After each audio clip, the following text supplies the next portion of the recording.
Welcome to the WRAL Daily Download. I'm Jack Hagel. North Carolina's teacher shortage has gotten worse this year, even after statewide pay raises were approved to help retain and recruit educators. The problem has people wondering, do officials need to make other changes beyond pay to keep teachers in the state?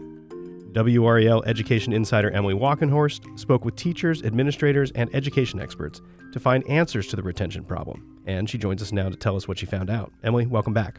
Glad to be here. Now, schools across the country are dealing with recruiting and retaining teachers. North Carolina is no different, right? What are the numbers? Right. So in North Carolina, we know that in 2023, that 1 in 9 teachers had quit from the year before. So that's 11%. That's way up from before. It was like 7.8% in 2022. So, and then we also know that this fall, this most recent school year, the one we're currently in, we had more than 6,000 positions in North Carolina that were not filled by qualified educators, or they weren't even filled at all. Maybe had just a substitute teacher or other teachers filling in. And so these numbers are all worse than they were before. And so it's very clear that something is not right. What's driving the exodus? So you can talk to people, and you always hear people talk about pay. Pay is such a big deal. We know that it hasn't kept up with inflation. It's below the cost of living in a lot of counties, especially more populous counties. But we also hear it's just a really stressful job. So it's calculation for a lot of people of, is the level of stress that I'm experiencing worth the compensation I'm earning? And that calculation for a lot of people has led to them leaving the classroom. Now, in any industry, pay raises are often an effective solution to keeping employees from leaving, but your reporting shows that that's not necessarily the case in North Carolina schools. Right. So for the teaching profession, it's kind of been interesting. So if you look at, I cover Wake County a lot, and they gave raises to instructional assistants, so not teachers. Well, the vacancies went way down for instructional assistants. So the thinking might go, well, if we do this for teachers, it will improve as well. In Wake County, it's improved a little bit to an extent for teachers, but just not really compared to the difference pay increase made for cafeteria workers, instructional assistants, and just other people where raises maybe could have just done a lot more for them. Maybe the raises were bigger. And in North Carolina, the raises still haven't quite, the raises for teachers still haven't quite outpaced that inflation level. So there's some thinking to an extent that these raises just aren't big enough. I'm sure a raise of $20,000 for every North Carolina teacher probably would make a difference. That's a lot of money. That's not something that's really on the table. What we're really seeing is a raise of, a few hundred, a couple $1,000s, just depending on your years of experience and the county you live in. Well, let's take a quick break. When we come back, we'll hear about possible solutions other than pay that could help North Carolina school systems hire and retain teachers. Stick around.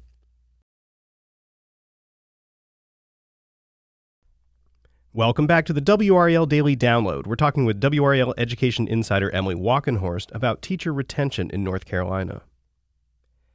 Emily, you report that supply-side pressures are complicating the teacher retention problem. In other words, not as many people want to be teachers.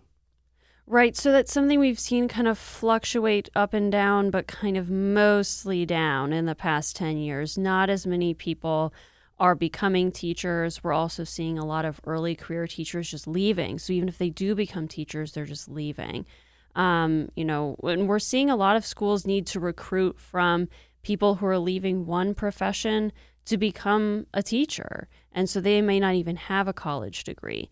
There just aren't as many people graduating from those educator preparation programs with a bachelor's degree in teaching as there might have been 10 plus years ago. Now, you spoke with one teacher who really illustrated what the retention and the recruitment challenges look like in schools. What did she tell you? So she works in an elementary school. She's a kindergarten teacher, but she said that her school had an open position for a fourth grade teacher, and they just couldn't fill it. So what the school system decided to do, or what the principal decided to do, is they said, okay, well, we're just going to split more students among one fewer teacher. So they ended up with class sizes of, as many as 27 fourth graders, which seemed like a lot. We know that in North Carolina, there's a class size limit for kindergarten through third grade students of considerably less than that. Like 18, I think, is the most you can have in those grade levels. Sometimes even 16 is the limit. And in this fourth grade class, they had to have 27 students. So these are kind of the stories you hear is when you lose a teacher, you lose a classroom, a section of a class. If it's a high school level, you might just, we're just not going to offer that this year. And so, that's really kind of the reality on the ground of what the impact really is. So more students, more stress. Right. So, in talking with teachers, but also researchers about this, there's kind of the school ecosystem is what they say. And, when one teacher is gone, you create a bigger workload for everybody who's left. And, and maybe even it's non-teaching positions. Well, it's something that still needs to be done. Somebody has to do it. Maybe a teacher will have to do it. Maybe somebody else in the school will have to do it. And it just kind of creates more stress for people in that building and can jeopardize morale of the people working there and also just the quality and breadth of services they can offer. Now, you spoke with an analyst who has researched teacher compensation and retention. She says teachers want more than just pay. What else can be done? Right. So, she mentioned that you really kind of have to have a combination of things to make a really big difference. So you could raise teacher pay a little bit, but you're probably not going to make as monumental of a change as you would if you also provided more teaching assistants, especially people who can help out in large classrooms or classrooms with students with higher needs. Students with disabilities, having more resources, people who can help out with paperwork and other things like that. Having people who can help with student discipline, with students acting up, who can talk to that student, work with that student separately so that the teacher can continue to teach. Just a lot of different things related to kind of the everyday, pressures and stresses of the job. It really sounds, like it comes down to having enough resources to get everything done that people feel needs to get done in order to provide the best education possible for children. But pay is still a big component of this, and there seems to be a big gap between what teachers want and what officials are offering, according to this researcher, right? Right. So you have to remember that teachers have to have bachelor's degrees. It's a requirement. Many even have master's degrees.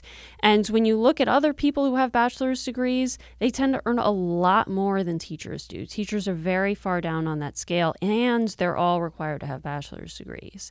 So, when, you could have a teacher looking at all these people they went to college with, and they're seeing all of them making way more money. You kind of have that social angle to it of, wow, I'm really falling far behind a lot of the people that I know. But also just statistically, you're looking at teachers, they spent this money on college tuition. They went into debt. They went into the same kind of debt as a lot of their peers. And the amount of money that they're earning once they graduate is so much lower, and yet they still have to pay back, quite frankly, maybe even the same amount of money. Now, state lawmakers are in Raleigh for the short legislative session. They're looking at possible tweaks to the state budget. Do you expect to see any money set aside for teachers? So we don't have a budget proposal that's been publicly unveiled. We know that both chambers of the General Assembly are talking about their budget proposals. We know that Roy Cooper has proposed teacher raises of, I believe, 8%, 8.5%, quite a bit more than we expect lawmakers to probably suggest. Currently with the budget that was passed last year, we're looking at a 3% increase for teacher salaries next year, but there's also a surplus of $900 million thereabouts. There's kind of this thinking that we do know that teacher pay is something that could be included in another budget proposal that might include revisions for the surplus. Well, we should know more in a few months, and as always, I know that you'll be watching. Thanks, Emily. Glad to be here. That's WRAL Education Insider Emily Walkenhorst. For her in-depth report on teacher pay and retention, go to the education section of WRAL.com. I'm Jack Hagel. Thanks for joining us, and thanks for listening to the WRAL Daily Download and for making us part of your morning routine. Another great way to get WRAL news is the Morning Briefing newsletter. It's a daily email with Triangle news, events, and headlines to help you get ready for the day. Sign up at WRAL.com/newsletter.